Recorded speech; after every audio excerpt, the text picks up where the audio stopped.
any rate, maybe I just quickly introduce Patricio de Real, Yes. so who is coming from, are you in Cambridge or Boston? I'm in New York. You're in New York, okay, so you are in New York. New York City. And not New York, not Aben, Long Island, not, like others. In the real New York. Exactly. Well, as we know here, Patricio is an assistant professor of art history and architecture at Harvard University, and he works on modern architecture and its transnational connections with a focus on Latin America. He explores the changing ideological maps and geographies of modernity and the modes in which cultural maps have been imagined and reimagined as historians, critics, and architects tell the story of modern architecture. This evening's lecture will stem from his current book project, which is entitled Inventing Latin American Architecture, Politics and Race at the Museum of Modern Art, which unravels how post-war politics and modern architecture came together at MoMA. And maybe one caveat to add, Patricio also used to work at the Museum of Modern Art in the Department of Architecture and Design as a curator, or I don't know the exact role in that, but in function of the master class. Not only are you a scholar, but you are a kind of, let's say, curatorial practitioner, if we can use that term. But at any rate, it's great to have you here to participate in this first of 3 public lectures that we've organized in parallel with Barry's masterclass. So when maybe to explain the situation a little bit earlier today, or no, is it tomorrow actually? Barry wanted to invite 3 guest lectures in parallel to some of the ideas that he was basically presenting in his own seminar series with the students on the history of exhibiting architecture. So we will have Patricio today. We will have Leah Catherine next Monday, who's here in the audience when the students and Barry discuss issues of biennales, triennales, miennales. And then on Saturday, we will have Jean-Louis Cohen, who will present a talk on Le Corbusier as basically an exhibitionist himself. So at any rate, I leave you for the moment. And I don't know if you have any words you would like to add, Barry, since you know Patricio quite well as a former colleague and friend. Yes. And even at one time student, just to show how young and professor. Yes, just to show how young he is. I should say, since we have 4 members of the 13, so almost a full 1/3 of the masterclass are from Latin American countries, 2 from Mexico, 1 from Colombia, and Jack, who I'm looking for, he's over there, from Peru. One thing I've learned is that what you're looking at is not what other people are looking at. So you can't identify people by their location on the screen because it's a different scramble for everybody else's screen. Anyway, so I think your talk will find particular resonance with them. Earlier, since what the students are doing is a series of interviews next week with exhibition makers, doing case studies and oral histories, we ask a few questions at the end that are part of our exercise routine as we're getting ready for the oral histories of next week. I was a guinea pig earlier today, and primarily on the subject of activist exhibitions in the museum. But we had a few questions towards the end. Oh, I see Pedro Alonso. How great! Yes, hi. Hello. So they were talking to me largely about that, but they had some questions already about the 2015 exhibition that we did in collaboration also with our friends Pancho Liana and Carlos Eduardo Comas. So even though I know you're not going to specifically speak about that, some of our questions at the end might also segue from your hat as historian to your hat as curator. Maybe I should just... And Pedro is one of the case studies. So he's also seeing a little bit of the guinea pig tests that we get ready for more heavy lifting with the concrete panel guy. And we also have Dirk van der Hovel from the head of the Yad Bakama Study Center at the New Institute, who is here joining us and our collaborator. So right now his camera is off, but hello, Dirk. So good. Okay, so over to you, Patricio. I'm having dinner. So I'll Well, if you're not willing to share, turn your camera off. Exactly, yeah. So that's what I'll do. Sorry. So first of all, thank you, Barry Solomon, for the invitation to share my ideas that are coming out in this book that hopefully will come out in 2021. As Solomon mentioned, it's called Inventing Latin American Architecture, Culture, Politics, Race at MoMA. What the book tries to do is to present the museum as a key site of the production of an imaginary called Latin America. Now, we have to remember that Latin America is not a country, right? It's this idea, it's a geocultural region that is always much debate, who is in, who is not, who's left out, why don't we include this or where do we include that? So it's always in a process of construction. So what I've always been interested about MoMA is precisely that it was a key institution in actually forwarding and building this idea of Latin American architecture, which I think is still fundamental and is still operative. So for today, what I thought it would be good, and we can talk about the 2015 exhibition. I'll present certain issues that are completely historical. I'm going to present on Brazil bills because it is a kind of fundamental sort of a point of departure where we always kind of start. So I thought, well, let's start there. Yet again, I try to complicate the story in the book to a much larger sort of narrative. But what today I wanted to do is to focus on a part of the research that I present with Brazil bills, and it's how these ideas circulate through shelter and fashion journals in the United States. So the key proposition is to understand Brazil bills as a reversal of circulation forces, communications that are actually changing the cultural dynamics between Latin America, Brazil, and the United States. I time it for more or less around 45 minutes. I hope that it's okay. As always, we always say if you have any questions, I'll just, you can interrupt me, but I don't know how this works in this thing. So, so we'll just go with it. Okay, here we go. You share your screen. This format has many advantages over real life, which is it's impossible for two people to speak at the same time. Yes. But also because my computer is so small, I have to, okay. Where is share screen? Here we go. Voila. Okay, yes, that one. Share that one. You are seeing that. And now let's do, okay, no, yes, maybe. There we go. Perfect. Of course, this is banned of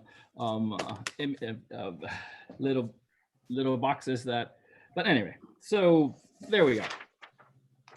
So the only thing that you might not know is that in this format, often what is in the upper right of your slide is under your picture of yourself.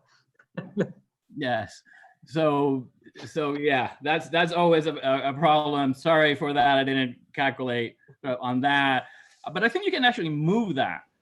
Yeah, I think you can move we can move you. Yes, I've just moved you. I moved you over to the lower. I'm moving all of you somehow. I don't know. Yeah, there. And the bottom actually does a band. So there we go. Hopefully, we'll see. So a young woman stands in front of the Ministry of Education and Health in Rio de Janeiro, designed by Lucio Costa and a team of Brazilian architects with Le Corbusier as consultants. She looks in a relaxed but studied way at the north facade of the building with its prominent brise-soleil, left hand blocking the sun from her eyes, right on her hip to accentuate her slender statuesque body. She poses, confronting the monumental pink-gray granite columns of the loggia and Candido Portinari's graceful blue and white tile mural that covers the volume of the employee entrance underneath the 15-story office block. The photo was part of a fashion shoot by California photographer Luis Dahl Wolf for Harper's Bazaar. It was an essay on architectural gender norms, as well as a keen reflection on the building and its functionality, a synopsis of the exhibition Brazil Builds, translated for a fashion magazine. The model mimics the sun protective device with her hand, raising it to cover her eyes. Functionality was central to the message, exemplified by the brise-soleil, the building's most startling innovation, as Philip Goodwin, who had organized the show, pointed out, and is performed by the model herself, the activity of the building. Her pose confronts the vertical solidity of the three-story reinforced concrete columns that Costa argued gave the building a dark, masculine character, and is juxtaposed with Portinari's gentle, graphic curves. With elegant ease, the model embodied this dialogue between masculine and feminine, Doric and Ionic characters, architectural characters, sporting, and quote, a dress with sharp black and turquoise stripes to cover the body loosely, that made her at home in any city in the summer. She was more than a US-American tourist visiting the sites. Among them, a beautiful example of modern Brazilian design. She was the embodiment of the CIAA, the Office of Inter-American Affairs, credos or beliefs performing Pan-Americanism. So I wanted to start it there because since I always started with the research at MoMA, I was always fascinated, right, by the plethora of images that start to circulate around this time in home journals, in popular magazines, first on Brazilian architecture, and then on modern architectures from other countries, principally the main powerhouses, if you will, Mexico, of course, Argentina, Brazil, and suddenly this starts to construct this imaginary, but it starts to construct this imaginary in the United States. And there's moments, for example, if you look at architectural journals, where you actually see commercials for building products that are actually printed in US journals for US consumption using examples of buildings in Latin America, but selling the products in the United States. So I've always been fascinated to, the question is, well, how did this happen? How could this happen? And of course, I want to bring this case study of this fashion shoot because as will become very clear, the Ministry building, of course, was the centerpiece of the Brazil Builds, the exhibition. So I thought, let's do a walkthrough through Brazil Builds. As designers, it's very important to sort of understand the subtleties of the exhibition. So as we see from this image, Brazil Builds, well, we don't see it from the image, but Brazil Builds occupy almost the entire ground floor of the museum, except for a small gallery, the New Acquisitions Gallery, and it was divided principally in two sections, old and new. I believe I have an plan here. It started with this kind of map, and I'll try to do this to see if it works. It started with this map that was located here, right? And then it had continuous color slides images. So the primacy of color was very, very important. And we always kind of lose this when we looked at all the old exhibitions, because most of the installation shots have been in black and white, when color was incredibly important. In fact, so important that Life magazine, even before the opening of the exhibition, bombastically stated that South Americans love color. So this idea of color is always incredibly important, and one can pursue this idea of color, and I pursue the idea of color through the different exhibitions. But again, then as we move through the exhibition, and we're basically moving from here, you move here from the entrance, the MoMA, this is the lobby, the MoMA entrance, it will come actually through here, you actually come through here, the garden will be up to there, so you go in and do kind of that, right? So as you move through the exhibition, you first encountered the city of Ouro Preto with its Baroque, so architecture. Afterwards, which was actually here, you can see that in here, it actually, the very first thing that actually pops out, literally to meet the visitors, and this is a very important sort of gesture. It was followed then by Congojas do Campo. Both of these buildings were in the state of Minas Gerais, and highlighted from the very beginning, right? Going actually counter historical narrative, right? Because we're already in the 18th century. It highlighted the Baroque as the fundamental aesthetics and historical period of Brazilian artistic practices, right? This is kind of fundamental to understand, because with this a specific building tradition linked to Portugal, as well as to the spirit of adaptation, this is what was critical, right? That was the character that would characterize Brasilidade, or Brazilianness, is sort of the main argument being launched immediately as you enter the exhibition. The 18th century crippled mulatto sculpture, Antonio Francisco de Lisboa, known as Alejandro, right, embody kind of the spirit. He did all these sculptures that we see here in Bom Jesus. And this was important because he's actually prefigured the idea of, or the presence of Oscar Niemeyer as a genius architect. So we already have here from the very beginning this kind of superposition, and we go back to Ouro Preto. This superposition is actually staged because we have here Ouro Preto, but here immediately we have Niemeyer's intervention with the hotel in Ouro Preto. So from the very beginning, the whole exhibition deploys sort of this kind of narrative of historical layerings as we come in. There are many subtleties to this exhibition. It's organized through political states, but then what dominates really in the old architecture part is the monumental ecclesiastical architecture. Of course, this was not absent of agricultural and industrial buildings, the old facendas, the plantation homes that are present in Rio de Janeiro, and also 19th century industrial buildings like warehouses in Salvador Bahia. Now, just a little to understand that, well, we'll go into that later. So architectural works were grouped in clusters, right? Presenting kind of this loose historical span that went from the 16th to the 19th century, and kind of this lax temporality in these two corridors that were painted gold in rows to evoke the period.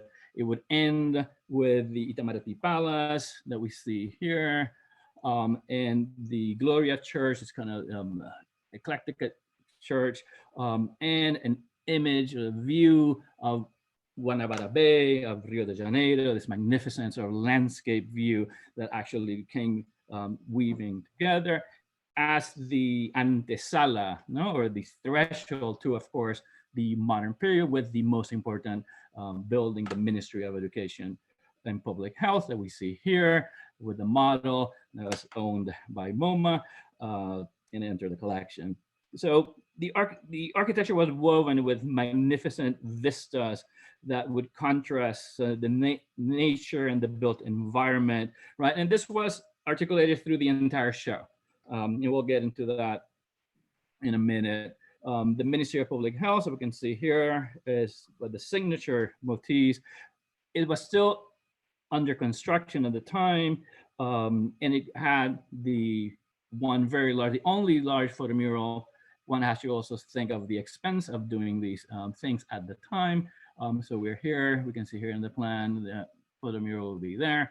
We're here at the threshold. There were other buildings, very important buildings, the ABI building, the Brazilian Press Association building that actually had introduced the Brasileiro to modern architecture in 1936. So this is a whole sort of discussion here of the practice and the use of the Brasileiro.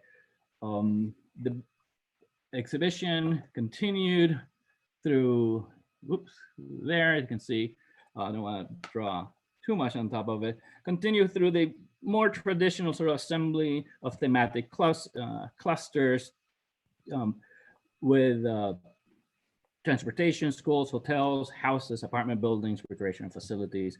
But what is important is that the modern art section broke with kind of its regional political markers that were very clearly present in the old section, right? To actually argue for sort of the national extension of modernism. So starting now with modern architecture, the nation comes together as one. And it's actually, there's of course, two important clusters, one in reinforced concrete, and we can see here, and of course the one that I actually drew over, which is actually also on the Brasileiro. That was a 1-to-1 scale model of 3 different buildings. Some of the panels, I believe, then we can see here, were actually operable, so you can operate these things. You can see here views as we move towards the end. And then at the very end, in this part, you would come out to a model of the sculpture Prometheus by Jacques Lipschitz, and the very important Obra do Berço, or the Day Nursery by Niemeyer.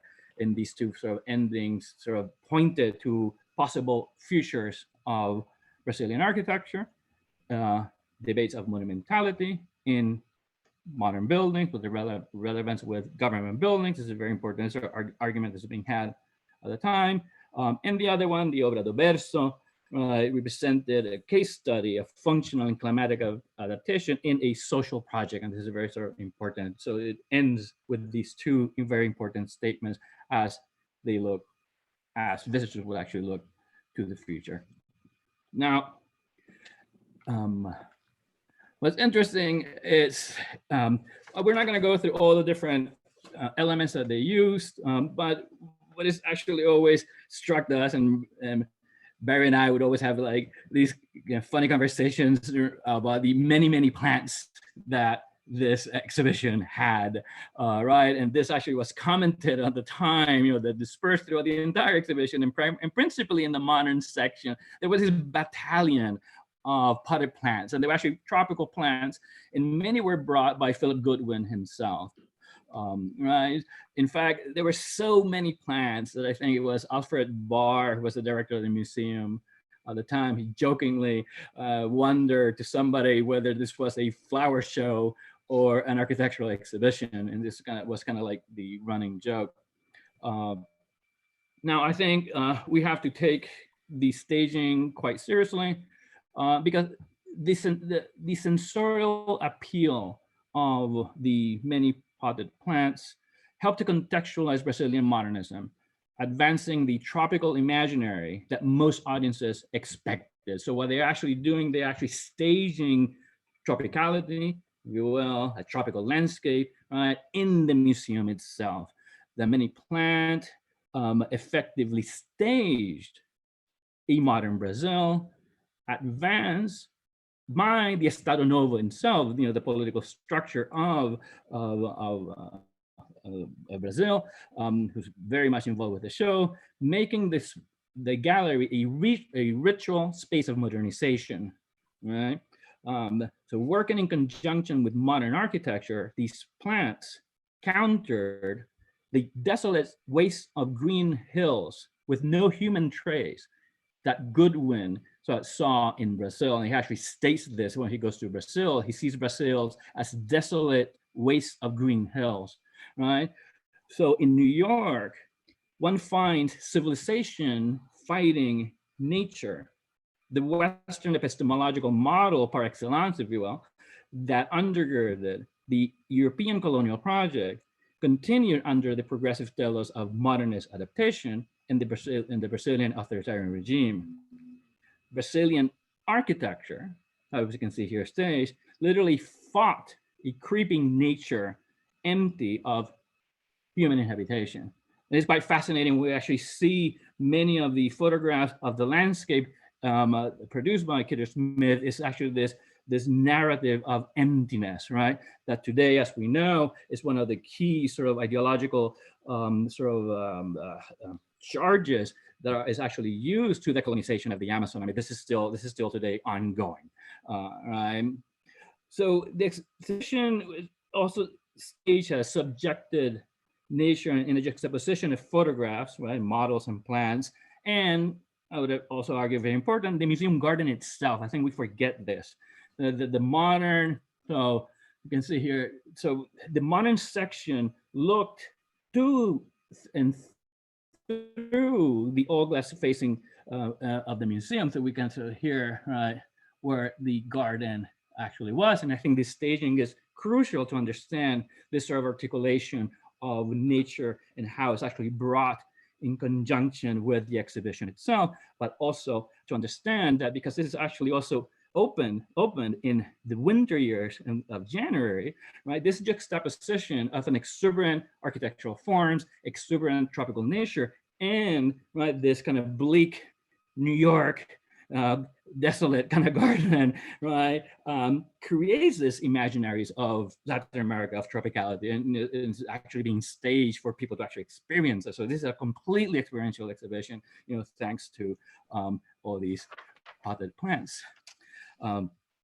We can go, there are many other rituals that we can talk about this. This is a ritual journey of modern architecture. I would argue that as you advance from these kind of cavity space down towards modernity, from the colonial period, there's a huge utilization of the presence as light. One moves to from a lack of natural light to the presence of natural light, and the Berlage is very important here because the moment that allows for that sort of penetration of natural light that is then connected to the garden. So it's a very elegant articulation of the principles of Brazilian modernism, right, through the staging of Brazil Builds itself, right? So it presents the architectural principles, you know, the adaptation to climate, acclimatization of language of modern architecture via the Berlage, via the use of local materials and to the in-building traditions, and in the azulejo, et cetera, et cetera, et cetera, the decorative tiles that are painted white and blue. And this ties it again to the 18th century.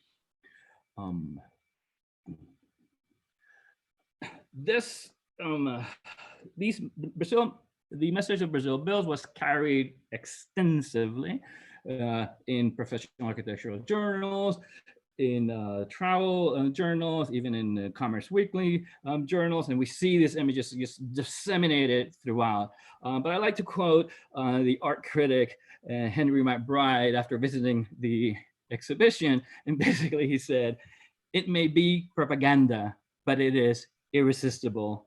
Brazilian architecture is further launched into modernity than we are. It is clear that cultural expeditions have been going the wrong way. They should have been going north instead of south." So here already we saw the main sort of thrust of the exhibition. This is very much advanced by the museum.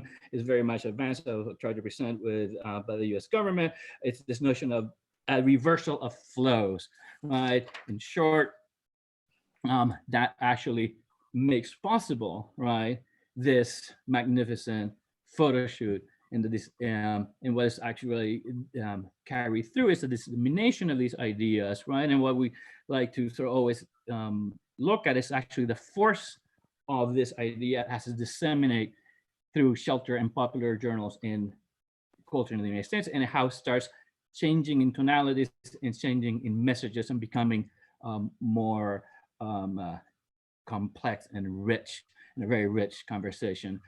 Now, important to sort of argue is how was this done?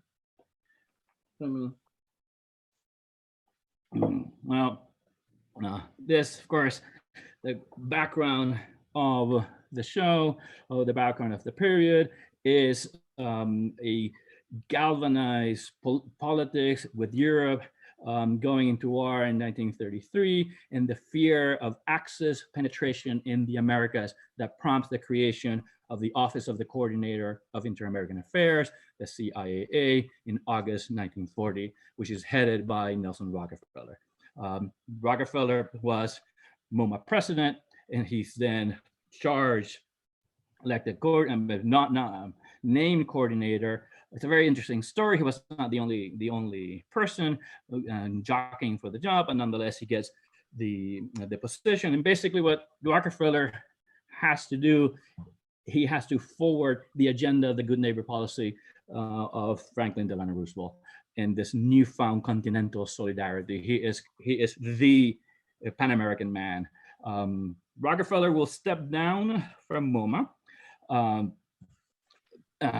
But what is important is that he would always surround himself with close confidence, and that was actually also brought to the CIAA with the museum personnel and trustees. I'm not gonna go through the whole process.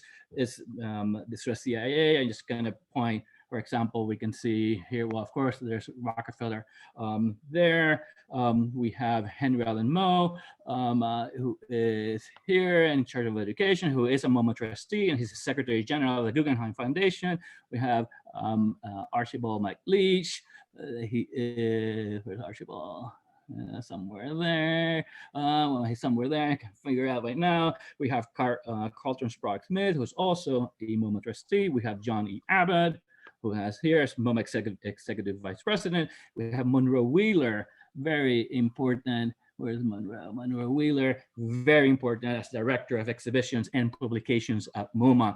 And here we have a direct link to the catalog that will become very important. We also have John Hay Whitney in the communications department. He's also a MoMA trustee and a successor to Rockefeller as president of the board. So you get the hint. There are many overlaps that made the museum an integral part of CIAA objectives and operations. Now, what is important, and I think we always have to highlight, is that MoMA was not simply a puppet of the CIAA or of the US government. Like many other US cultural institutions, the museum joined what's called the good fight, right?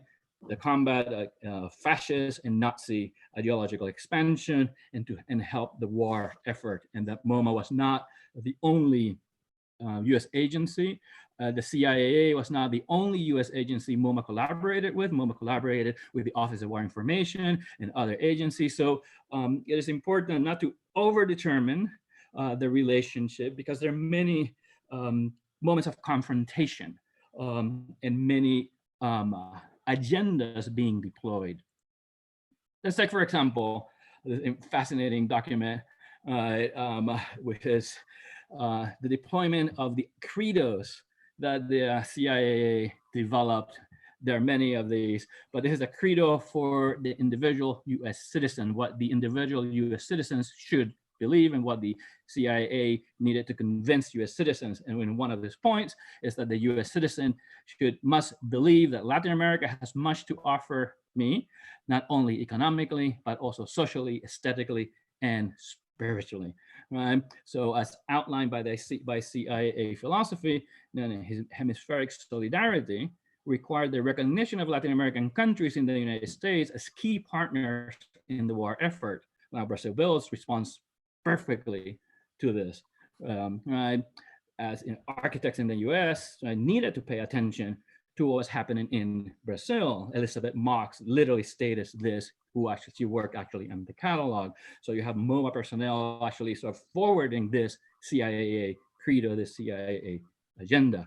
Now, the key thing with this is that this was a significant reversal of flows of information, right? Now we're saying like, well, what's important is US citizens have to look at Brazil, look what's happening and learn from there, right? There is an economy of values that is at work with the CIAA credos, right? If we turn to the credo for individual citizens of Latin America. I don't know which citizen would that be because there's no Latin American country, but nonetheless, it states, I like the US way of life, especially I like its social, political, and economic institutions, its art, literature, drama, and motion pictures, its sports and other forms of recreations, its science and medicine, and its general philosophy.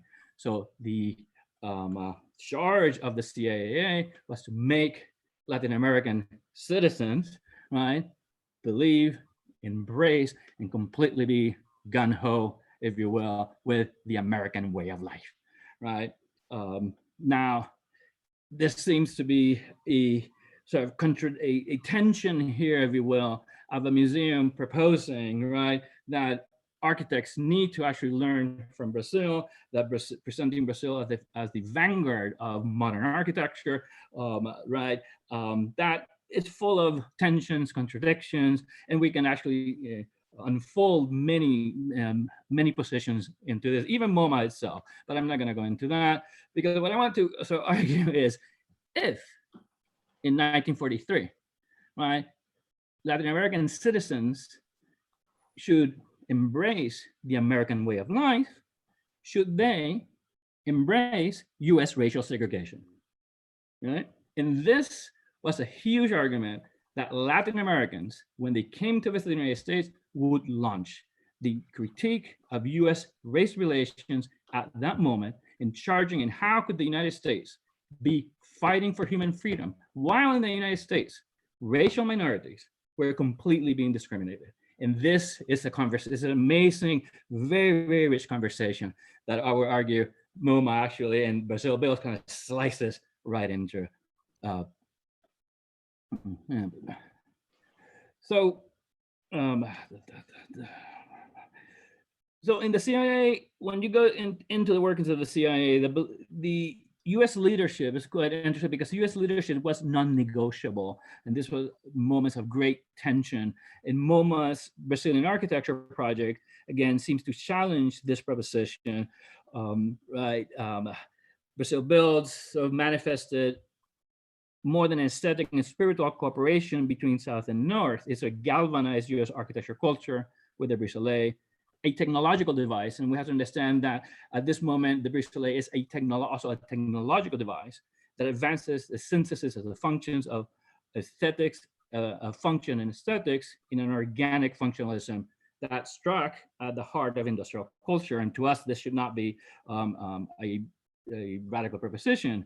You know, as Elizabeth Mock herself argued in 1943, and I quote, "In the United States, we tend to be smug about our technical ingenuity, but our Venetian blinds do little to mitigate the heat of the sun. In our expensive air conditioning system, we would often be unnecessary if our architects would take a lesson from Brazil." That's why I think it's just, you know, quite. So what I'm trying to point out is, like, in this fashion shoot, there's much going on, and the one sort of unraveling these ideas in certain positions as we are actually as these ideas start to circulate through the media, through the different medias. I don't want to get too bogged down into the actualities of the mechanics. I do want to point out this, which I find fascinating. A lot of time we just point to Rockefeller, but in fact, it is Wallace K. Harrison who actually takes over all the cultural programs of the CIAA in 1942 in a massive reorganization that focuses culture into an information department, in other words, into a propaganda department. And Harrison, Wally Harrison, as Rockefeller called him, completely embraces this. So the fact that this is in the hands of an architect, Rockefeller confident, there's much to be said about this, and I like to actually, and I bring him into this this conversation in the book, of course. Now, Harrison, from the very beginning, he was there since 1941, from the very beginning of the Rockefeller office.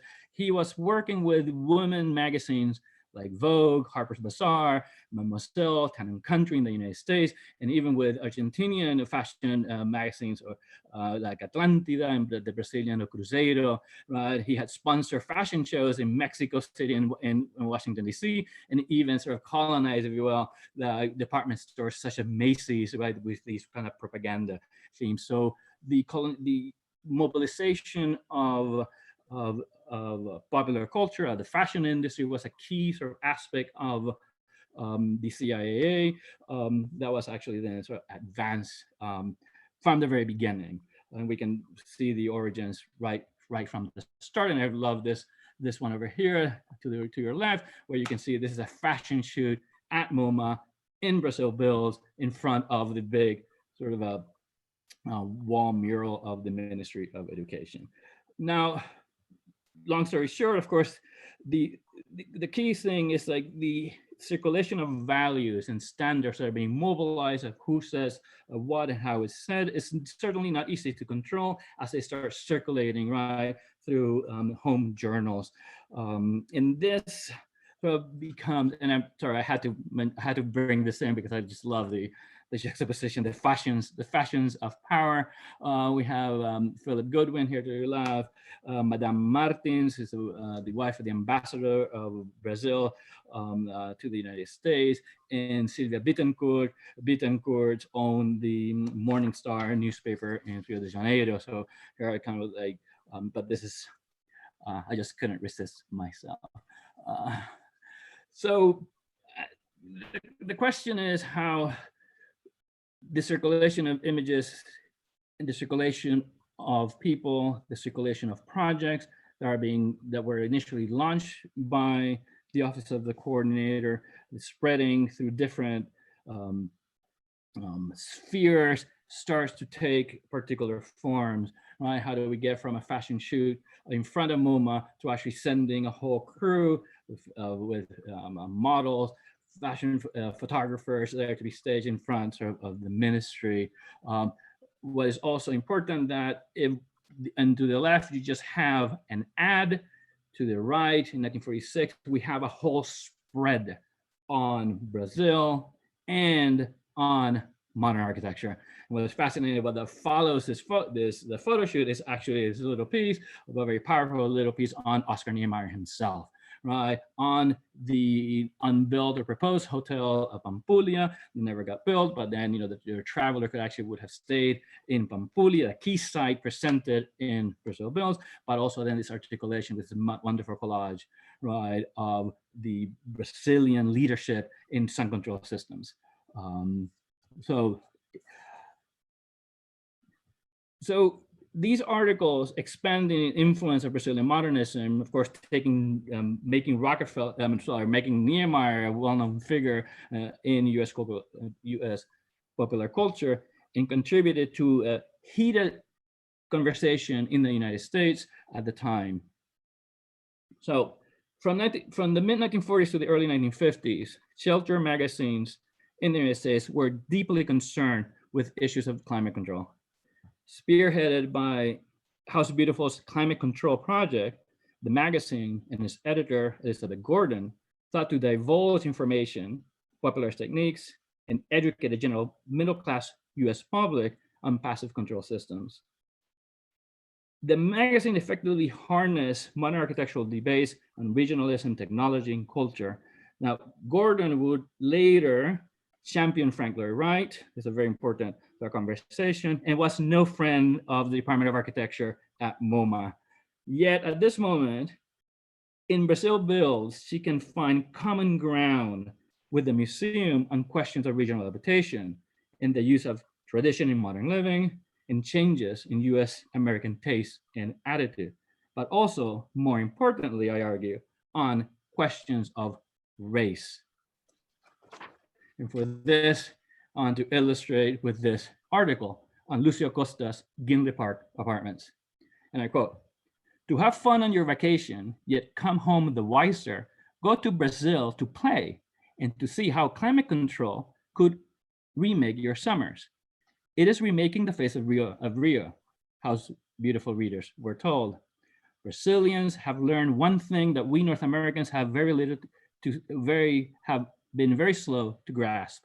They have discovered the trick of how to live comfortably in hot weather or how to temper the fierce sun of the tropical summer.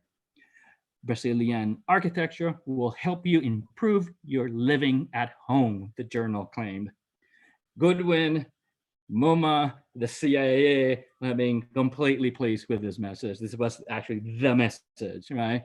And we'll have to remember that Brazil Bills continue to live through different iterations, the exhibitions through 1952, and the book we now has even continues to live today. Now, House Beautiful continued the ideas of Brazil Builds. I'm not going to get too much into that, into the specific, but I want to underscore is that the idea of climate did not stop at weather.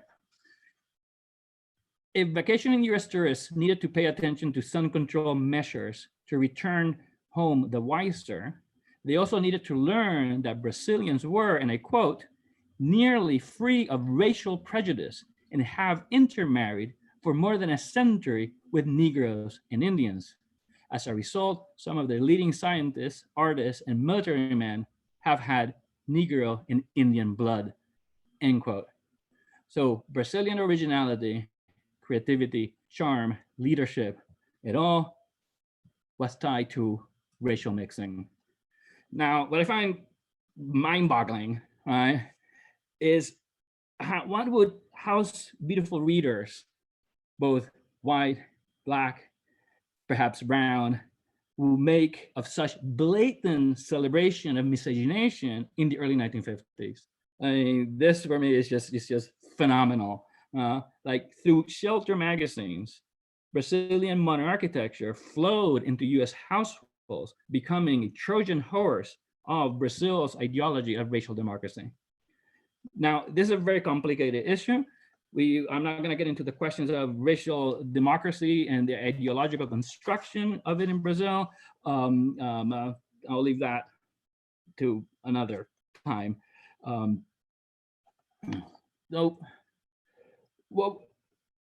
So what was going on is success of Brazil Bills and the communication channels, like we can see here very early on, 1940s Vogue, where we see here this amazing collage. To your left, you had Midtown New York City with a Chrysler building that actually flows into Guanabara Bay with the Corcovado in Rio de Janeiro, right? It's the Pan-American messages that are influencing US design, architecture, culture, and the home journal industry in articles that promote inter-American travel as a cultural experience that could reshape US American racial sensibilities.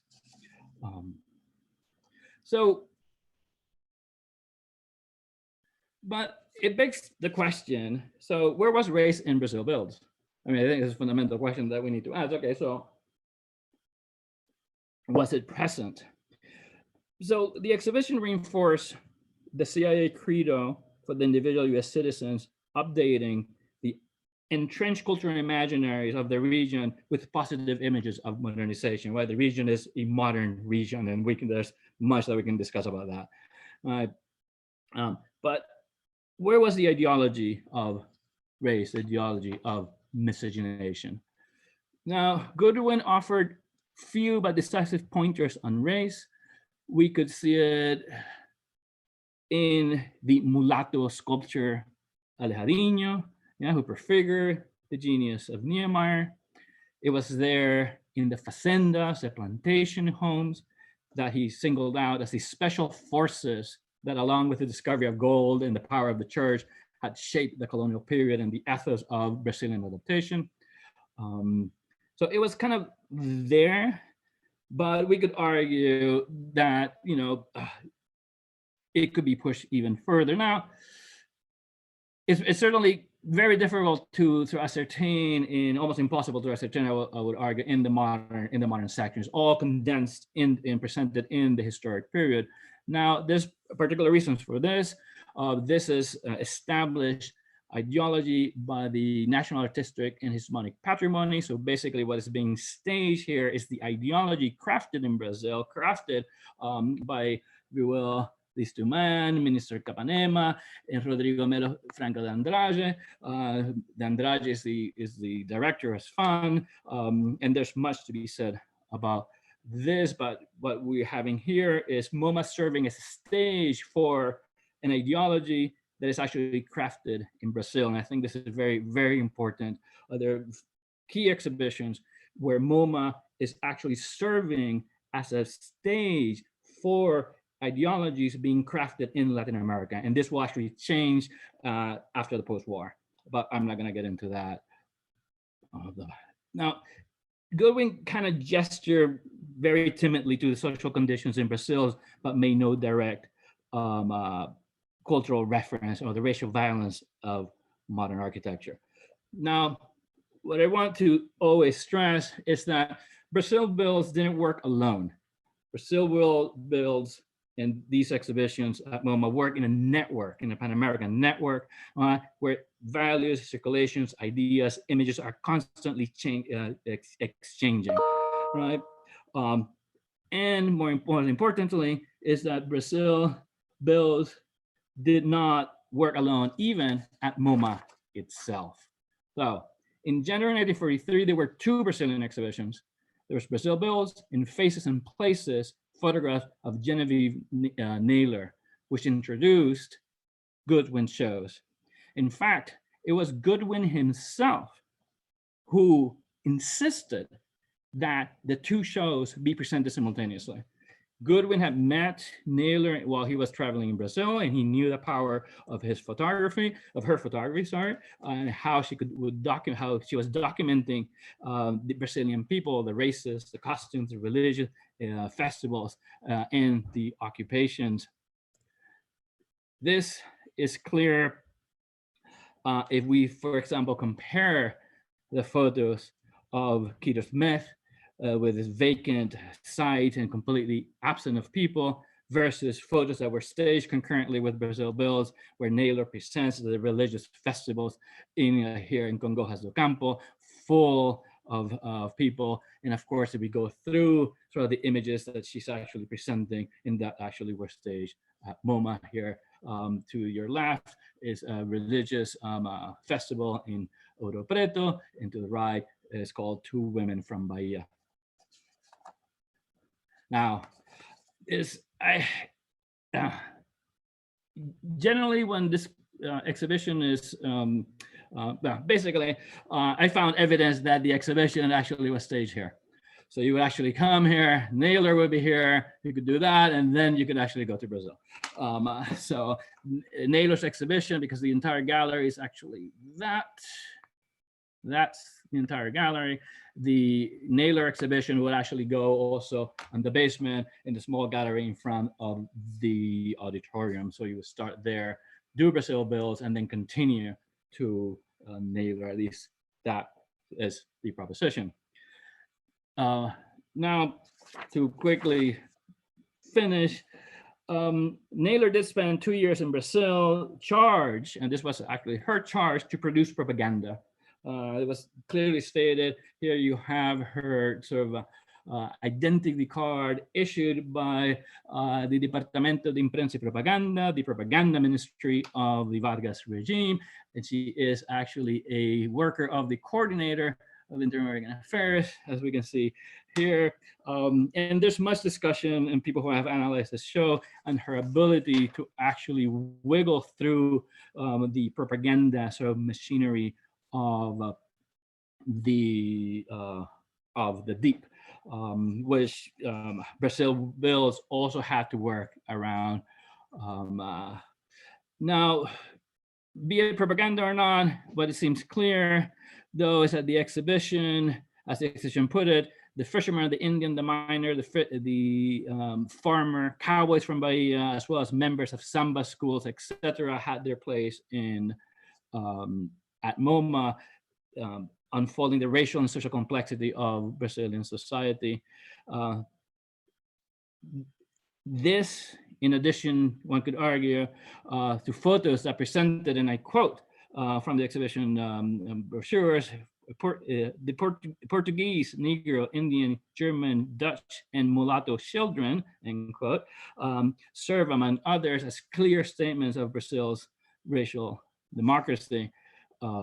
Now, the juxtaposition of decidedly heroic male architectural modernity by Goodwin with the glimpses of everyday life in Brazil through Naylor's photographic eye sort of reveal being staged at the same time, so the distinct curatorial projects that these exhibitions kind of embrace and come together in our stage at MoMA.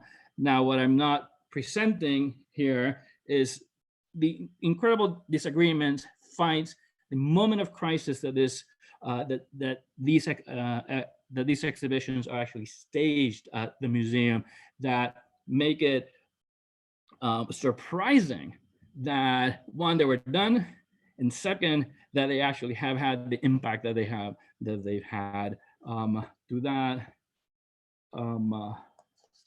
So what I try to do in the book, I don't know how much time we have gone through, but what I have tried to do on the overall book is to look and build on the juxtapositions, the comparisons, and the collisions, and to thread exhibitions together to argue that this idea of Latin American architecture emerged from curatorial activities that were full of pitfalls, full of debates, full of disagreements, but nonetheless, it was foundational to the activities of MoMA's Department of Architecture itself, and fundamental to the geographies of US American exceptionalism during the post-war.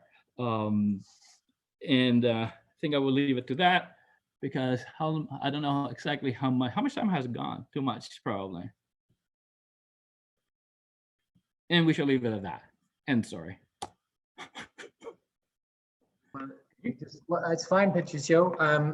If you wanted to offer a coda, I think we could have that, but otherwise, I think we have questions on this, and then we have questions beyond this. Yeah, I mean, absolutely. I mean, I think also I wanted to do this also as a kind of maybe a provocation to the students to ask questions in relation to how the museum has changed, how we also operated, right, within the sort of these kind of narratives of Latin America or not. So I just leave it to you.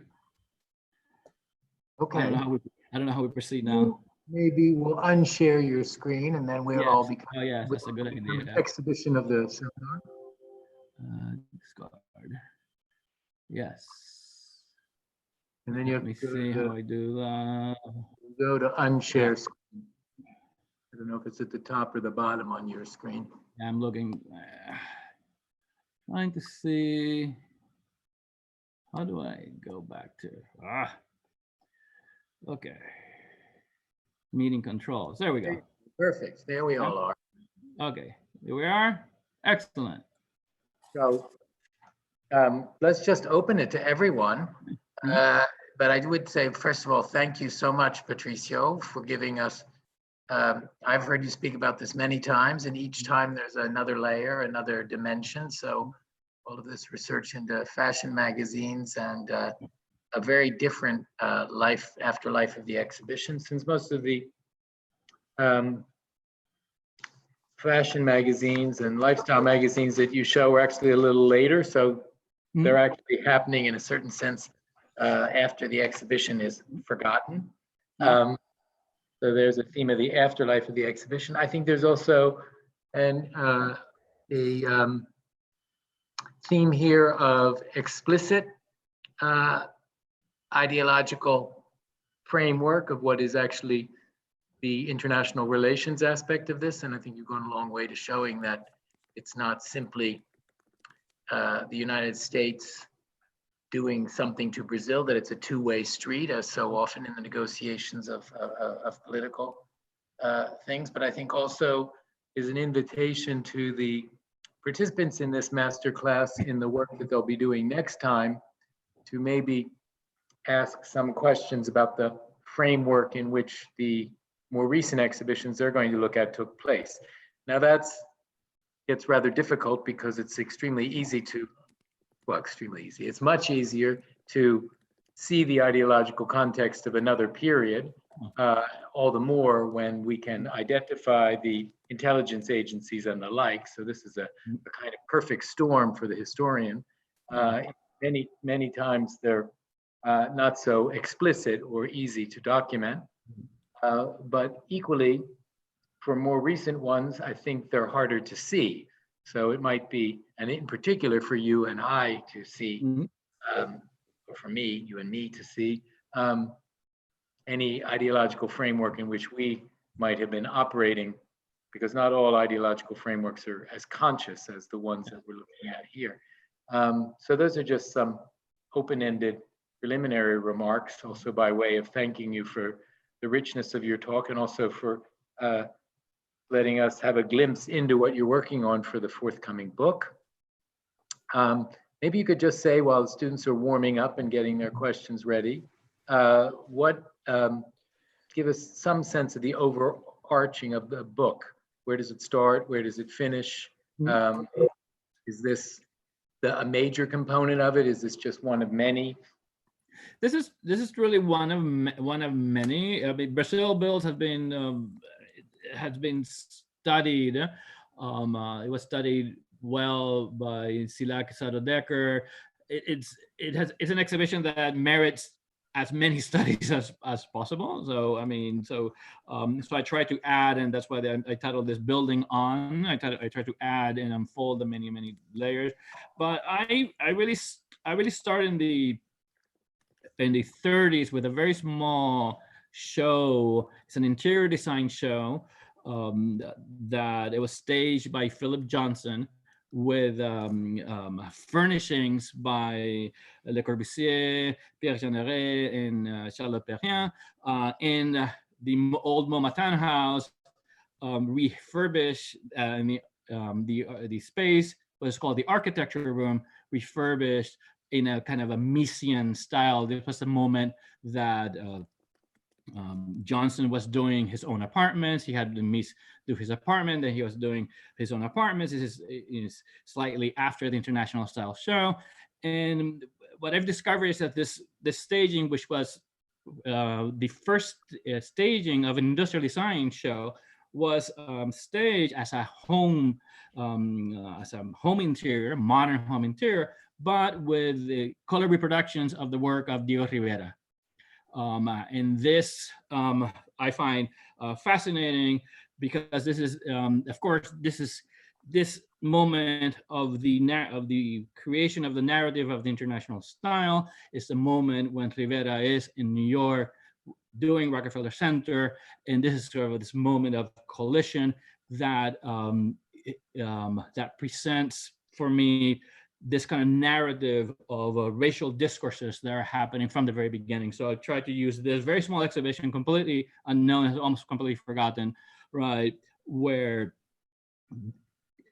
you can say metaphorically, Diego Rivera and Philip Johnson meet together in this space, which I find bizarre, completely bizarre. This is one that you can read in West 86. Yes, the one I published the essay on that. Now for the book, I try to unfold more of the political racial components. This is a moment where, Johnson is actually very active as a Nazi sympathizer. Diego Rivera is very active as a communist. So it kind of starts there in this kind of moment of a critical moment when the museum is actually negotiating with Mexico, right, and the question of modern art. I try to present how this actually starts to seep the conversation in modern architecture, how Diego Rivera is very keen on modern architecture of the time. And I try to then give this arc, right, to the next major exhibition that the museum is involved with, has to do, which is 20 Centuries of Mexican Art, which has generally been disregarded by architectural scholarship because the exhibition presents no modern architecture, but in fact, John McAndrew, who was the director of architecture then, he wanted to include modern architecture, but also vernacular architecture. And this is this kind of story that brings, again, MoMA now full-fledged in collaboration with the Mexican government of the time, the transition into Rockefeller to the office of the coordinator of Inter-American Affairs, and also it's the conjunction of the emergence of Brazilian modern architecture in 1939 with the Brazilian Pavilion in the New York World's Fair. So everything kind of like explodes kind of there to then go through to the end, which is the sort of the last chapter, is Latin American architecture since 1945. So it's actually weaving certain different exhibitions, right? Kind of threading exhibitions and programs, trying and following sort of the discussions on Latin America, on modernism, on what's modern architecture, to actually explain why this exhibition, Latin American architecture since 1945, was actually possible. And then there's a coda on our exhibition that, but you know, because. Yes, do one last question and then we'll open it up to everyone. Why do you think there was virtually nothing between 1955 and 2015? Well, I actually, in the book, I dismiss that as a myth. There was actually much more than we think. The issue is that there are many projects, but they actually they don't crystallize. Now there's certain reasons for that. I think, you know, like everything at any institutions, you have to have people interested in developing certain agendas, certain programs. We have, you know, key people there like Emilian Bass, who did the Barragan show. Now that's a sort of like a critical sort of moment. We have the Burlemark show in 1991 also, but underneath the surface, right, buried, if you will, in the museum files, are these kind of projects, right, that simply never made it. I think because also it has to do with the disarticulation of the Rockefeller networks, right? Even though the interest is in the international projection of the museum is institutionalized, right? Through the international program, it becomes so big, right? It becomes so complex, if you will, that it's really trying to address the entire world beyond Latin America, right? It starts with Latin America, with the Rockefeller sort of initiatives, with the Department of Circulation Exhibitions, and then once, you know, Porter McRae takes over, creates the international program, then Latin America becomes somewhat a position in the back burner, right? Which is pretty amazing because the international program and the International Council of the Museum still travels to the region.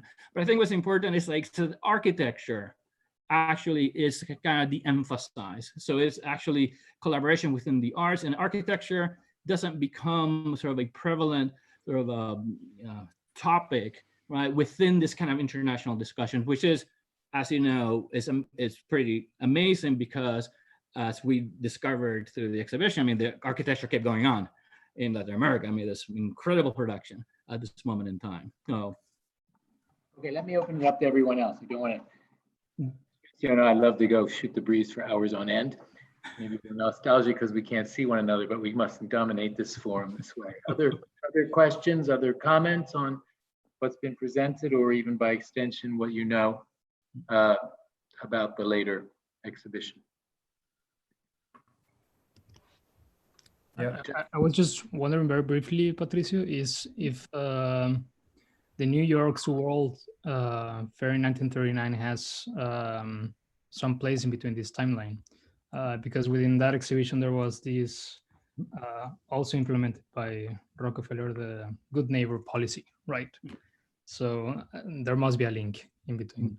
I think. Absolutely. I mean, there is like, one of the most difficult thing about books is that you have to cut so much, right? I had a whole chapter on the New York World's Fair and the Brazilian Pavilion, but because of many issues, not only because of word count, but also because of logic of, you know, that it really, a chapter on that story really does take us outside of the museum, which is actually my main concern in this book.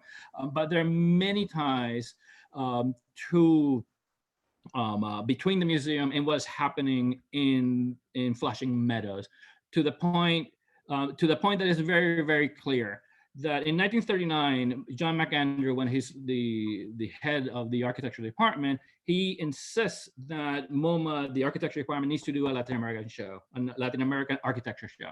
And this is clearly a response to the Brazilian pavilion. I mean, and which takes the entire museum by surprise, right? I don't know why, right? But suddenly, they discover that it's like, wow, there's something happening that nobody knew. And he is here in the back door. And immediately at that moment, McAndrew insists we have to do a Latin American show. But they are trapped, well, not trapped, they are already in collaborations with the Mexican government, with 20th Century of Mexican art. So what he does, he actually proposes, of course, he insists that that show must include modern architecture and vernacular architecture. Now, there's a whole dynamics that argue in the book that why that is not possible, because the whole charge of the Mexican government, right, is to present a particular vision of Mexico, right? And modern architecture in Mexico was still too much tied with radical politics. So, and it was a very tricky situation. But yes, absolutely. That this is a fundamental connection between the museum and in Flushing Meadows, because truly what I find interesting, and you start to discover as you start following, is the institutional connections and the different institutional sites that start to develop their own programs, right? And some of them are shared ideas, and others they are completely contradictory, and they actually go and butt head to head. And this is the reason why they collaborate or don't collaborate.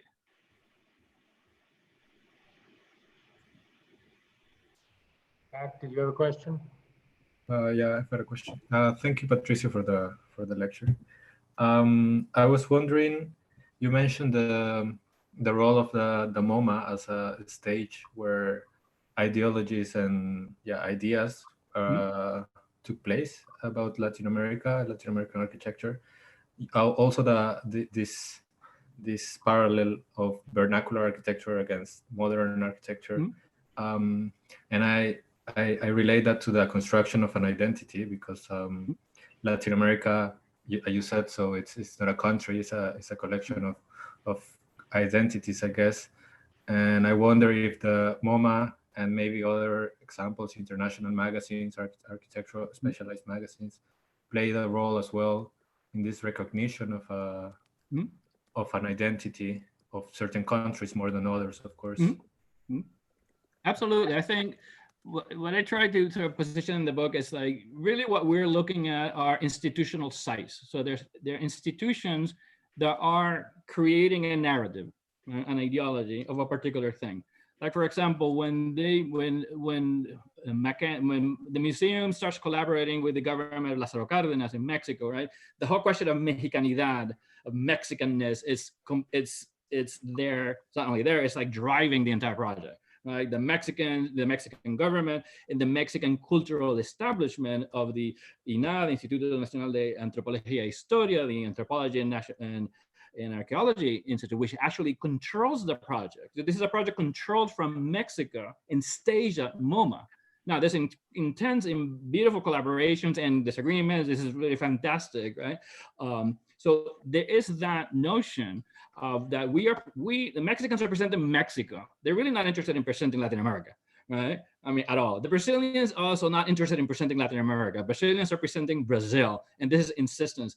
But the problem is that once you present Mexicanidad or Brasilidade in MoMA, it becomes an international conversation, not necessarily because MoMA is an international site. No, I'm not really interested in that. It's because the museum, it's changing the narrative because of the historic situation that they have right now, is that they have to respond to the Pan-Americanism of the Good Neighbor policy, of the Rockefeller, of certain commitments they have, and to the greater fight, right, of freedom and democracy. So once you stage, a Brazilian building at MoMA, right, you can argue all you want, this is Brazil, this is Brazil, this is Brazil. It's like, yes, this is Brazil, but it is also Latin America. It actually always has this dual function. It's always very ambiguous. And it's this ambiguity what I like to follow, because then this ambiguity sort of becomes dissolved into the project. In the end, it becomes, you know, Latin American architecture, right? As if there is such thing as Latin American. And when you look at the catalog, it's basically, right, one particular line of modern architecture, right, that leaves out many other things. And it's this construction, right, that the institutional site allows you to do. Now, what is actually then fascinating, right, is, for example, when these shows, Brazil Builds, 20th Century Mexican Art, are sent back to Latin America, and how they are actually completely repurposed in Brazil or in Mexico, right, to tell a different story, right? And this is, you know, it's this constant negotiation, this constant circulation of ideas, which I find fascinating because of the institutional possibilities and the institutional constructions. Maybe to add up on that, because there's not only nations' identities, but also architects and the work of architecture and the work of many architects that are behind these exhibitions.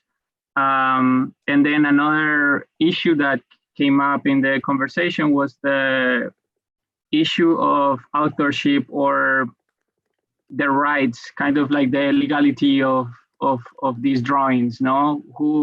What does the MoMA buys, or what does the MoMA returns, and how do you play with this? So if you could extend on that idea. At this moment, the museum is not collecting architecture. It's collecting certain things. They're collecting models. It's a complicated kind of story, but drawing, to give you a straight, direct answer, all the drawings are reproductions, right? Or they have been specially made for the exhibition, and most of them are then destroyed afterwards. So there's no original value to many of these of the drawings that they solicit. Many times they solicit drawings from the architects themselves, and the architect may send the drawings, and most times they're actually also redrawn at MoMA, right? They are reproductions, you know, stats, etc. So this is much more a bigger question when we actually did the East 15 show with Barry, that has to do with the historical sense that modern architecture also has, which is quite different from the shows that I studied in the book, because these are really more almost journalistic pieces, right? This is what's happening now at the moment, right? While we actually looked at architecture right now, modern architecture as a historical object, right? That has a completely different dynamics within a museum also that has radically changed, right, from the museum that I'm studying. Now, you know, this museum is far more, MoMA now is far more institutionalized. The separation between departments is very, very strong, almost impenetrable, right? This is a very different MoMA than the one that Brazil Builds, where, for example, the director, Alfred Barr, was member of the architecture committee, was completely involved in, you know, every single exhibition being done, you know, where there are actually, it's a very porous, very dynamic museum. It's not the institution that we really think it is, like MoMA it is now. I don't know, Barry, if you want to add to the whole question of architectural drawings.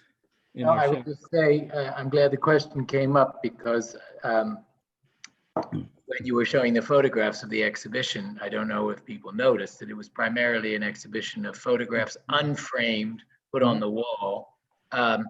In terms of the aesthetics of the exhibition, it's less sophisticated than most installations in architecture schools today. It's a really, you know, very kind of rough and ready thing of, you know, I don't know how those things were attached to the wall. This is before double-faced tape, but they're probably nailed to the wall. But in any case, but it's entirely, Dirk brought up the issue yesterday, reproductions, copies, although it's not even quite the question. I don't think there's much interest in understanding the architecture as design. I also think there's been an issue in the museum since 1932. These are meant to be exhibitions of exemplary work. It's not simply to study what's on display, it's to change the taste culture and the building culture of the United States when this is received there. And of course, there's the whole issue of how the fact of it being in New York is received elsewhere. But in New York, it's meant to change the taste of the architecture culture. And so it's an extraordinary moment where Brazil is being put on display, as it turns out, right as the US is entering the Second World War, as an example of building modern buildings, modern city, and so these are contemporary buildings that are meant to inspire the making of other buildings. There's nothing historical about this show whatsoever.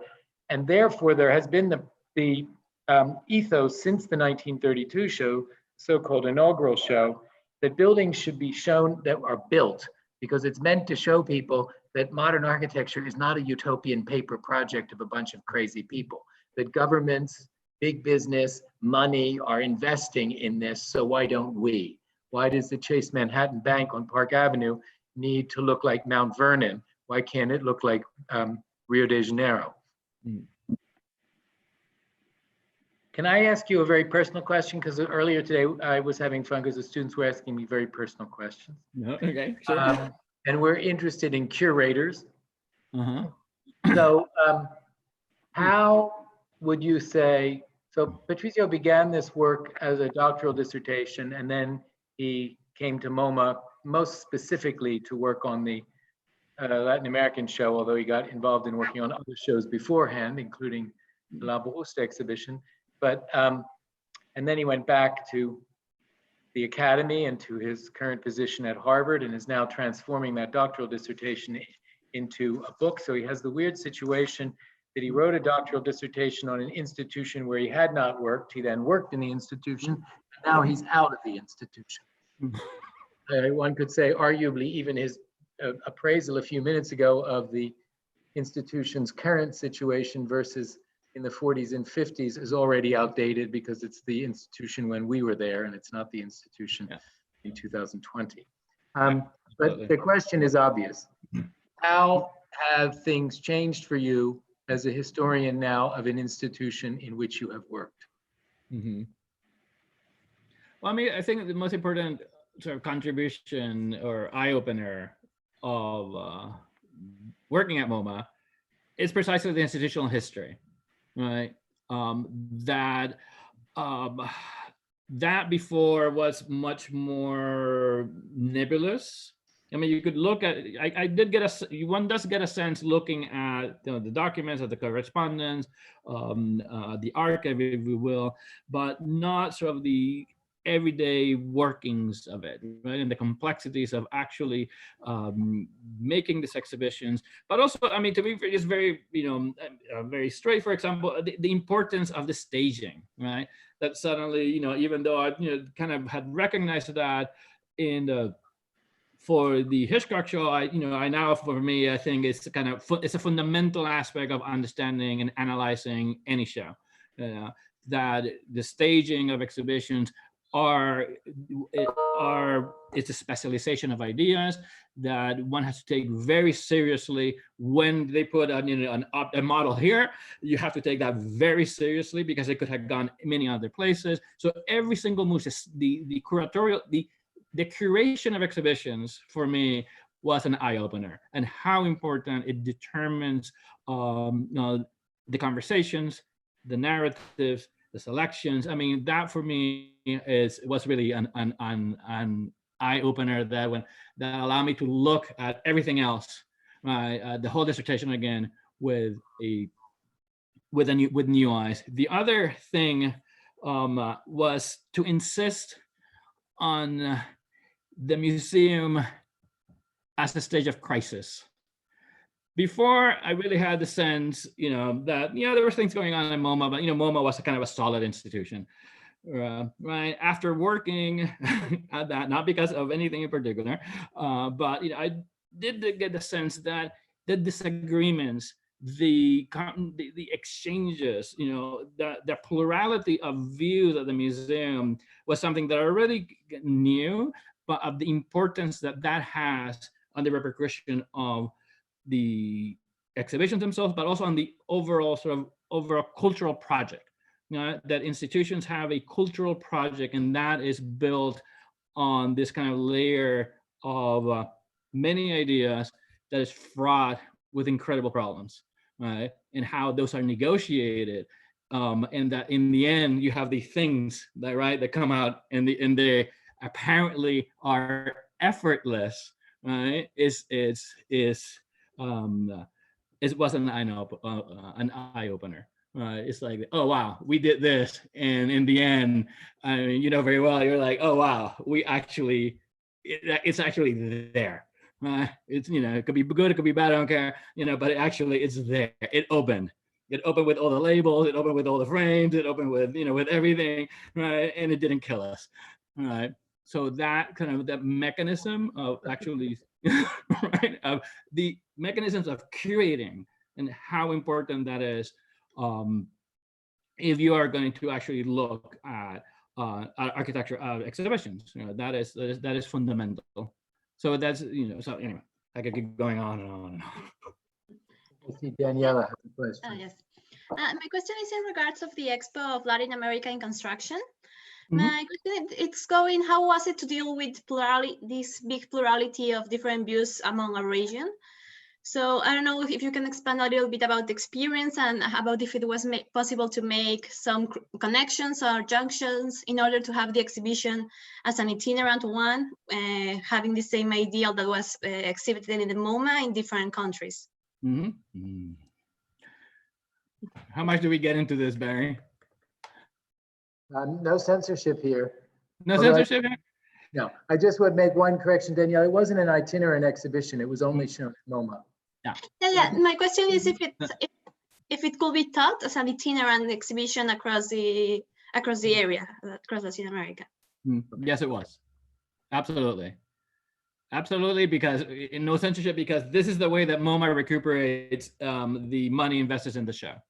So MoMA, and this is true of Brazil Builds. This is true of every single exhibition, at least that I look at. MoMA leases the exhibitions to institutions, so they have to pay for the rights to show the exhibition. Now, it's a complicated issue because it's not completely exploitative. It's very expensive to send, you know, exhibitions abroad, and the museum throughout its history, the Department of Circulation Exhibitions has these different mechanisms to allow, you know, when it travels to schools, when it travels to, you know, to embassies. So it's a fascinating story of how they circulate the exhibitions, which starts from the very beginning. Actually, it starts with the Modern Architecture International Exhibition. So it's architecture that actually starts this idea of expanding the voice of the museum.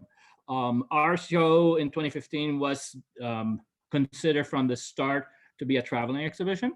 Now it ran into several institutional problems that have to do with the bureaucracy of trying to send a show here, but because X museum wants it, but you want to circulate it in a particular way to actually you recuperate certain costs. So we are waiting on another museum, but that museum didn't want it. So the museum, it became this kind of game of trying to sort of put all the ducks in a row in order to be able to circulate it. And in the end, the whole thing collapsed. No, and in the end, it didn't circulate.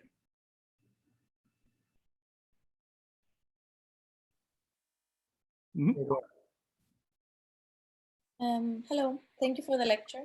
I wanted to mainly do something like a comment, not it's not a question, but I found very interesting, like also beginning with what you said about the exhibition, like everything that had to do with a very particular and very like bold statement of reference. So it had to do with the color, it had to do with the emptiness in the picture, so the plants, the pots. And then when I saw the catalog, it begins with a shining silver airplane rushes over the great river of Amazon. So I think all this, I don't know how you could like say that this relates to like, this big idea of the Mexicanness, as you said, or like Brazilianness. Exactly. So making the idea of the country is very bold and interesting for the people to see. So that's the whole point of it, right? Yeah. You bring an important question. I mean, there's certainly there's that, right? But there's also, you know, in addition, there's also the realization early on that exhibitions first will live longer as catalogs. So the catalog is always lives longer, right? The exhibition is an ephemeral thing. The exhibition is costly to circulate. What is not costly to circulate is a book. So there's a very interesting dynamic between exhibition and catalog. Catalogs that are really not catalog because it's not a catalog raisonné, right? It doesn't really, some replicate someone the exhibition, some go beyond the exhibition. In our catalog, for example, in 2015, we very clearly stated that we did not want to assemble the works by country, right? This is completely opposite to what the catalog did. The catalog is an assemble of countries starting with A to Z, right? So in that sense, it's two different projects, right? And it's always this kind of tension of how do you align the exhibition in the book, knowing that the book has much larger reach and a longer life.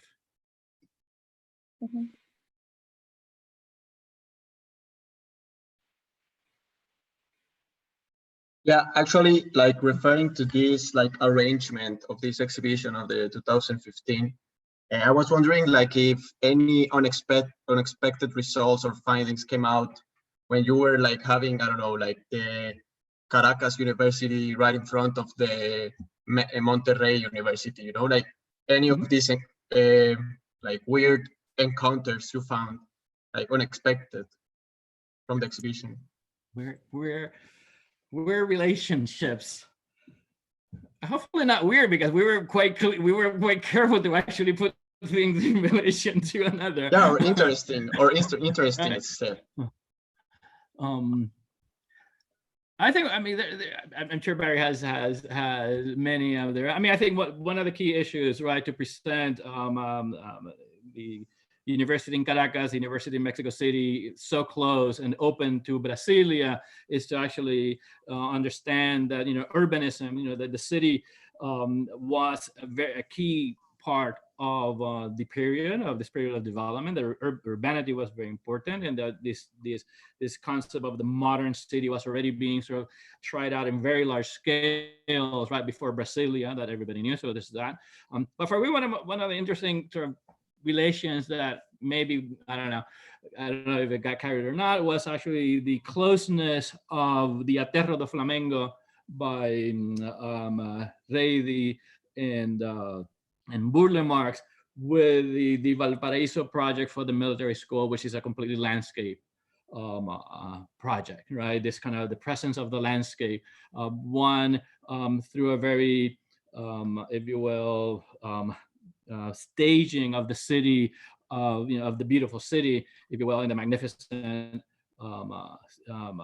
waterfront of the bay, but in relation to an understanding of the landscape in this very large project that had to do with wind, right? So this different articulations of the landscape that are very present across architects, not every architect, but many architects in the region at that moment. They're really paying attention to landscape, and you can actually, by putting these two projects that spoke so clearly about landscape, right? You could actually then follow the thread. Like, oh, okay, who else is gonna do about landscape? And then in front of that, there was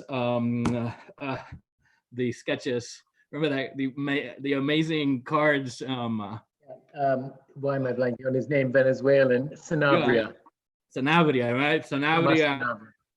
Who he's an architect, he's an aviator, he's actually it's a very interesting, there's a very interesting story to talk about architects and aviators, right? There are many architects that are aviators in Latin America. But he had these amazing, right, index cards where he would record the weather in Caracas, at days, with 10-minute intervals. These amazing, beautiful things, right? So this idea of the landscape, right, that you can pick up and carry through, for me was important to sort of underscore. I don't know, Barry, if you have any of the many moments. Well, maybe a tangent to that, just to say something like the juxtaposition that we made in one gallery of the Ciudad Universitaria in Caracas versus UNAM in Mexico City. They're not only coincident in time, but they're very aware of one another as projects. So there was really a historical relationship that was a recreation of a kind of dialogue that was itself historical. Yeah. But there were other groupings that, as Patricio said, were thematic or visual or underscored certain shared sensibilities or certain characteristics of projects that we found in individual countries and in individual settings, which we brought into what we might call an engineered juxtaposition that had to do with the curators saying to you, I find they're really interesting things by putting these two things together on the wall. Here's over to you. What do you think about it? Here it is for you to look at. It was a very open planned exhibition, so there were multiple layers of things that were juxtaposed with one another. And in fact, every time when you do an exhibition, you inevitably end up taking many people through the exhibition. We talked about the perversity of the exhibition tour the other day, but you begin to get tired of saying the same thing and you work out an itinerary of the maybe 20 projects that you're going to talk about for the several hundred that are on display. And on another day, you suddenly see across the room a different relationship and you start to develop another story.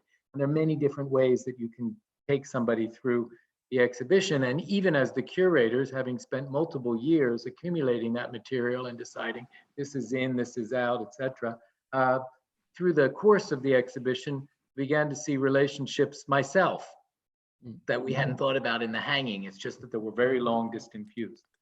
There's another thing that was particular perhaps to this subject, and it goes back to where this always starts, which is in the tension between whether or not Latin America is an invented concept or whether it was a lived experience.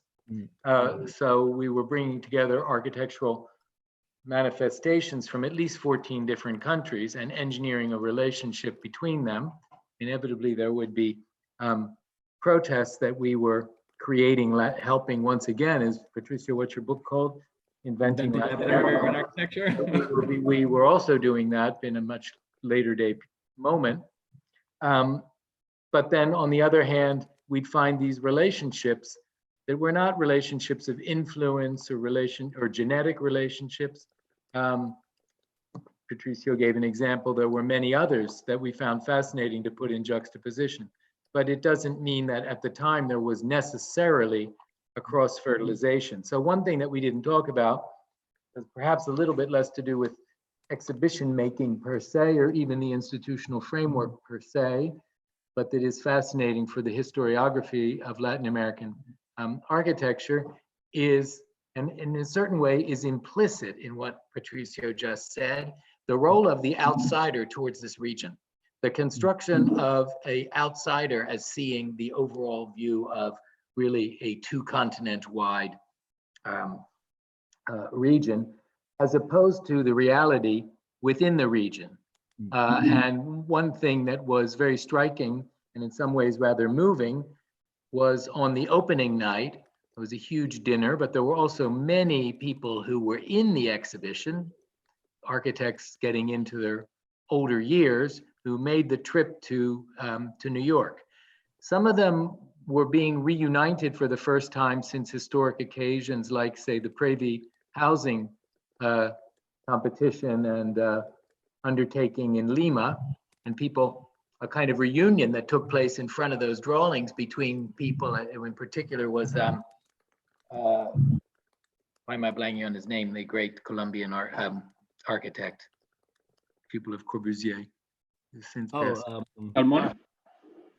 No. Ampere, maybe. Yes, Ampere. Herman Samper, seeing Frederick Cooper Yosa from Lima, and they said they hadn't met since the Cravey competition 50 years earlier.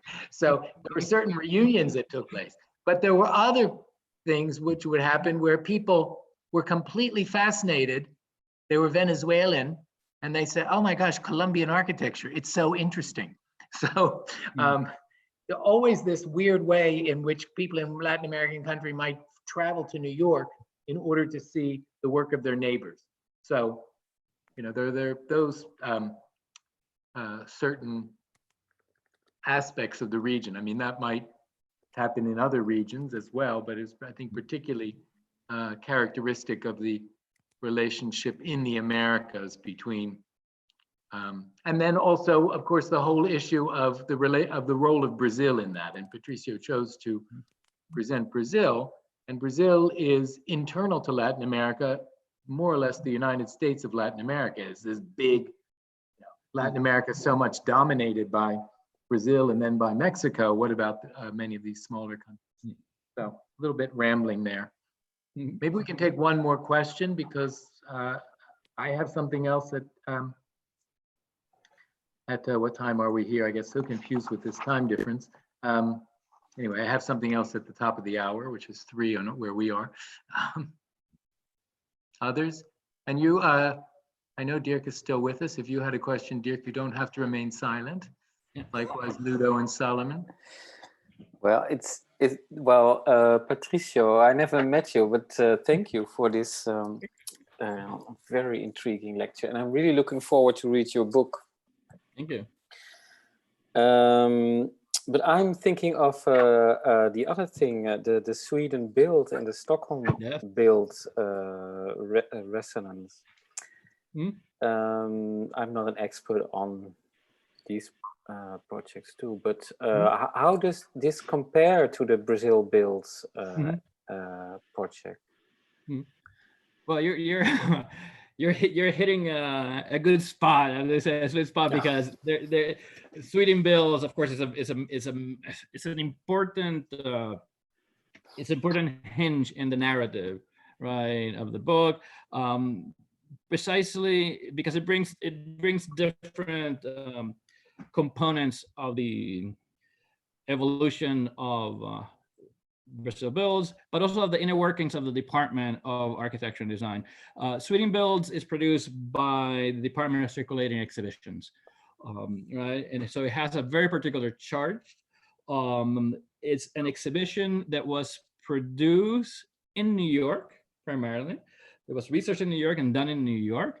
So it was a very easy exhibition to produce, and this is a very important debate that is launched, that is actually being had at this moment, that they're considering a Latin American show, possibly a Brazil show, to model it in relation to Sweden builds, right? And it is Monroe Wheeler, who's the department, the head of exhibitions and publications, but also at CIAA with Rockefeller in publications, that is insisting on an easy show like Sweden builds, because we can circulate it. It's actually a very easy show to produce. And it's actually the architecture curator, which in this time is Janet Henrich. There's a series of curators that we haven't heard from because they have been forgotten, and I actually try to bring them into play, and all of them are women. So this is also another important aspect of the story that I'm trying to tell, that behind all of these shows are women curators. They're actually forwarding this agenda, and I try to present this very elegant discussion that Janet Henrich is actually deploying in relation to quality in architecture exhibitions, contrary to what Monroe Wheeler wants, which is basically to produce a quick, easy show that is inexpensive. And she's actually arguing now that this architecture exhibition, that one cannot be researched in New York. There's not enough material. There's nothing on Latin America, nothing on Brazil. We need to send somebody there, and this has to be a major show. And then Goodwin actually gets behind her. I mean, Goodwin is, the director of the department and of the committee, right? And then actually Brazil Bills is actually produced the way that Heinrich originally intended to. Heinrich works with John McAndrew in the Mexico show. So there's this very interesting relationship on the ideas on how to create architecture shows, right, at MoMA at this time, given the historic situation, given the budgets. One thing I haven't talked about is the importance of budgets. Budgets, right? Money, how expensive really it is to produce these things. The museum comes out of the whole war situation massively in debt. This is what we don't, and I didn't mention this, but the book makes this very clear. The museum comes out of its relationship with Washington almost bankrupt, right? Because the relationship with Rockefeller agency is a very particular one. The Rockefeller insists there has to be shared responsibilities. It's a private and public sharing. The government is not gonna pay for everything. In fact, the government his office only paid for the catalog. It paid for nothing else. Goodwin actually financed himself the exhibition, the trip to Brazil. So this is amazing internal workings all around money, all around quick, fast, easy, the bang for the buck, but also the ability to respond to crisis like the war, right? The war is going on. How do we respond quickly? Sweden Bills was precisely something quick, something we can do fast, right? So there's a very interesting relation to that. To us also, I mean, this is a moment of the Finnish pavilion, Alto, Aino and Alto, in the Embrace Alto, and Aino, Alvar and Aino Alto by McAndrew into the museum, right? This is actually then has repercussions into a later show, which is called Two Cities, Planning in North and South America, because the curator of that show, Susan Watson Tucker, actually worked with Alvar and Aino Alto in the pavilion in New York. So these are these fascinating networks and stories of people connected, right, through the exhibitions, and that's kind of what I try to unfold and enroll in the book. Thank you. Yeah. Thank you. I think maybe we should wrap up here. Just quickly start again tomorrow at 1 p.m. your time. And at that point, I think before I start the actual lecture to you, which is another chapter from the book, I'd like to talk with you then about how you'd like to organize your group work in preparation for next week, and to see if any of the particular groups would like to have, somehow there's a kind of breakout room in this Zoom, which I haven't figured out, or we'll figure out some other way to Zoom together. If any group, so think about that. If you're talking to yourselves, talking among yourselves later this evening or tomorrow morning before we meet, if any of you would like to have some time for me to give you feedback or reactions to your questions. It's not required, but just if you would like it, then we'll figure out how we work out the timing and the schedule for tomorrow. We have no guest lecture tomorrow, but Ludo and Solomon have put on the time plan that you're supposed to send your questions to me by the very end of the day, by basically before you go to bed. If you do that, I might respond to you actually late tomorrow evening, because my evening will be when you're asleep. And so you might find answers to me when you wake up on Saturday. And we can also decide if we want to spend a few minutes together on Saturday after Jean-Louis Cohen's lecture to discuss things. Okay. Not wanting to eat into your weekend, but in these days that we spend inside, what's the difference between a weekend and a weekday anyway? So sorry to give you some logistics there, Patricio. Anyway, thank you so much for coming to us. My pleasure. Thank you for the invitation. Live from New York. I want to follow up with you over a beer or a glass of wine. Unfortunately, probably not in person for a little while more yet. But it's really enrich things for us. And it is actually extraordinary how many of the people we're hearing from are both historians and have been involved in exhibition activities. So I certainly think that since Max Rieslada began these activities some decades ago, that the crossing over between academic lecturing, teaching, and writing, and work on staging exhibitions at all different sorts of degrees of involvement and degrees of being embedded in institutions has certainly proliferated. So all more on that in due course. But thank you very much, Patricio. We are, your lecture was so interesting that there are people clapping in multiple places on the planet. Thank you. You're very generous. How do you guys